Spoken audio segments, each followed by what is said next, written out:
Permítame saludar a propósito de Sin Salidas, como la de Uber y como la de las chuzadas, a uno de los senadores más juiciosos del Congreso de la República. Senador Jorge Robledo, gracias por atendernos. Feliz mañana y feliz año. Muy buenos días, Julio, a usted y a su mesa de trabajo y un feliz año, por supuesto que sí, a todos sus oyentes. Pues nosotros comentamos que nos ha impactado mucho el informe de la revista Semana con este tema del regreso de las chuzadas, de ese capítulo que pensamos no se repetiría. Pero acaba de decir el senador José Obdulio Gaviria, quien está en otra orilla política a la suya en el Congreso, que ese es un informe irresponsable porque no ofrece ninguna prueba. Y coincide otra vez la preocupación que había hace pocas semanas, diría yo hace pocos días, en la policía de una creación de una oficina de inteligencia de la que el propio director no sabía, ahora con otros militares desde el ejército con unos aparaticos muy sofisticados, oyendo llamadas, senador. ¿Cómo la ve? No, de una gravedad. Esto es inaudito porque hay ciertas cosas, pues el país está lleno de cosas que funcionan súper mal o mejor que no funcionan. Pero este es el tipo de cosas, Julio, que pasa límites que si se pasan, un país no puede, digamos, preciarse de ser un país democrático. Es decir, cuando la fuerza pública, cuando el Estado colombiano, su gran poder, sus fuerzas armadas, proceden, o allí se procede de esta manera, con una u otra proporción en que eso esté sucediendo, la situación del país es por completo dramática.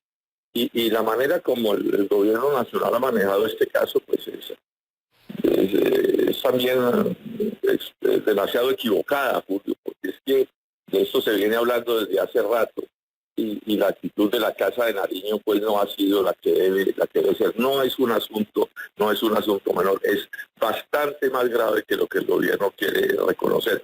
Yo no puedo verlo de otra manera y mientras no se reconozca la gravedad de lo que está pasando, un ataque pues mortal a la lógica democrática que debe imperar en el país, mientras no se enfrente eso con todo rigor y con toda seriedad, no vamos a poder salir adelante. Senador Robledo, le transmito la misma pregunta que hace unos minutos Julio le hizo al senador José Obdulio Gaviria, y es que si la liquidación, el fin de los organismos de inteligencia en el pasado para crear la Dirección Nacional de Inteligencia y acabar precisamente con con ese fenómeno de las chuzadas sirvió para algo, o si simplemente terminamos en lo mismo. Pues pareciera, según los hechos que se están develando, pareciera que hubo más un cambio de nombres y de ropajes, un cambio de fondo. Ahora yo quiero vincular esto a un asunto. Esto es parte de la inmensa corrupción nacional.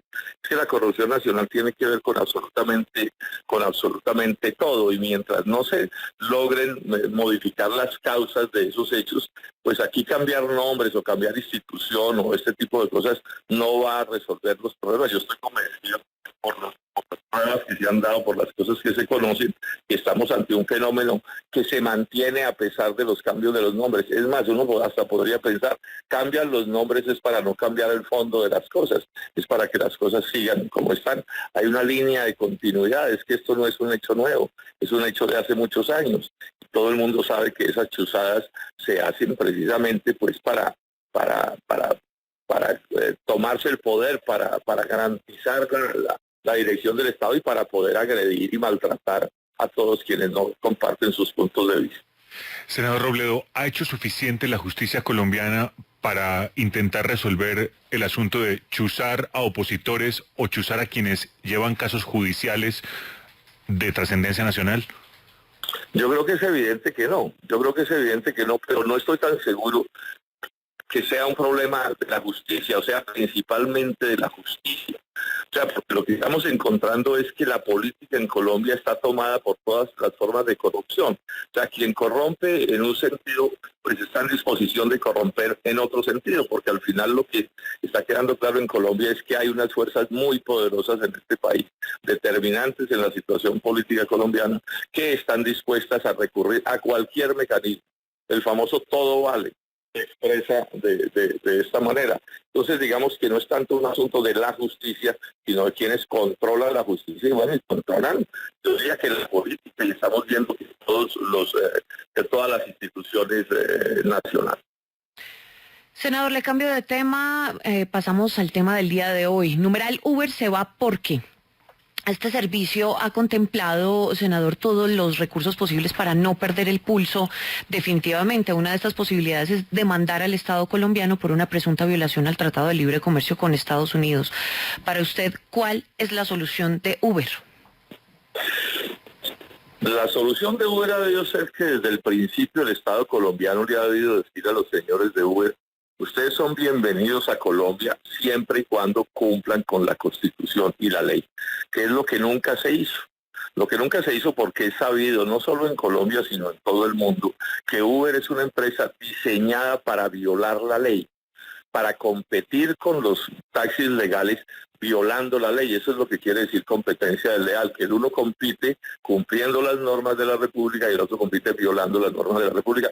Y se sabe que así vino, a eso vino en Colombia, y a eso ha venido por el mundo entero, y en el mundo entero ha habido como, digamos, varias actitudes. Varios países del mundo, o sea, lo que se ha intentado en los países que han atendido esto de la mejor manera es exigirle a Uber que se encuadre dentro de la Constitución de la ley. Cada país tiene sus normas y algunos países han logrado que Uber funcione dentro de las respectivas normas de esos países. Otros países no lo han logrado, pero entonces lo que han tomado la determinación es decirle a Uber: ustedes no pueden estar aquí. Voy a mencionar nombres de países de gran importancia: Francia, Italia, Dinamarca, Finlandia, casi toda Alemania. Le han dicho a Uber: bueno, pues como ustedes no se encuadran, pues entonces no pueden actuar de esta manera. Y en Colombia lo que ha sucedido es que los gobiernos se han hecho los locos a lo largo de 6 años y terminamos en la situación en la que estamos. Pero la solución no puede ser sino una, y es que Uber, para actuar en Colombia, debe encuadrarse dentro de la Constitución y la ley. No puede ser de otra manera, no puede ser que haya colombianos que en un negocio cumplan todas las leyes que les resultan restrictivas de muchas maneras, y haya una transnacional que de frente diga: no, yo no cumplo y no cumplo.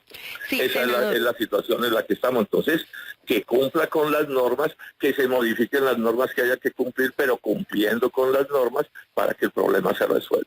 Senador, pero aquí el problema es que nunca se hizo esa regulación de la que usted está hablando. Ni los gobiernos de turno durante estos 6 años, ni el Congreso se sentaron a hablar con Uber y con los taxistas y a regularlo. Siempre dieron prioridad a un solo gremio o se dieron a esas presiones del gremio de los taxistas, pero no hicieron el trabajo de hacer la regulación, y por eso está pasando esto. A ver, el gobierno anterior expidió un decreto, acuérdense, que se presentó en la propia Casa de Nariño con el presidente de la República a bordo. Sí, un decreto que llamaron el decreto de los taxis de lujo. Recordemos que Uber llega a Colombia presentándose como una empresa de taxis de lujo y se le expidió un decreto. Pero ¿cuál es la dificultad que hay para que Uber acepte cumplir con la ley? Es que su negocio es la ilegalidad. Su negocio es competir por fuera de la ley. Su negocio es que sus carros no tengan que cumplir las normas que tienen que cumplir otros carros, no paguen los seguros que pagan otros carros, que la empresa no se niega a pagar lo que pagan las otras empresas. Ese es el problema que hay. Y esto, digamos, facilitado porque el gobierno, en términos generales, lo que les ha facilitado es que actúen. O sea, Uber no ha tenido que escoger entre actuar dentro de la ley y no actuar, sino que todo el tiempo ha estado funcionando a pesar de que viola la Constitución y las leyes de la República.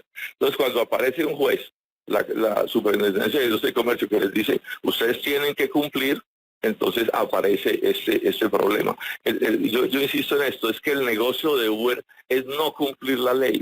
En el momento en que Uber tenga que competir en condiciones de igualdad con los taxis amarillos, pues no le va a interesar el negocio, porque su ganancia depende de eso. Eso es la actitud que Uber debe modificar. O sea, Uber debe reconocer que para actuar en Colombia debe cumplir la Constitución y las leyes de la República. Es que pedirle al Estado colombiano o a la ciudadanía que en Colombia pueda haber una empresa de cualquier tipo que diga: yo no cumplo la ley, eso es acabar de desbaratar a este país, porque es la ley de la fuerza imponiéndose en este terreno del transporte antes que las normas que existen. Ahora, Esas normas se pueden modificar, por supuesto que sí, pero mientras no se modifiquen se tienen que cumplir. Y Uber no da ninguna salida en relación con cuáles normas está dispuesta a cumplir, porque no le sirve sino la ilegalidad.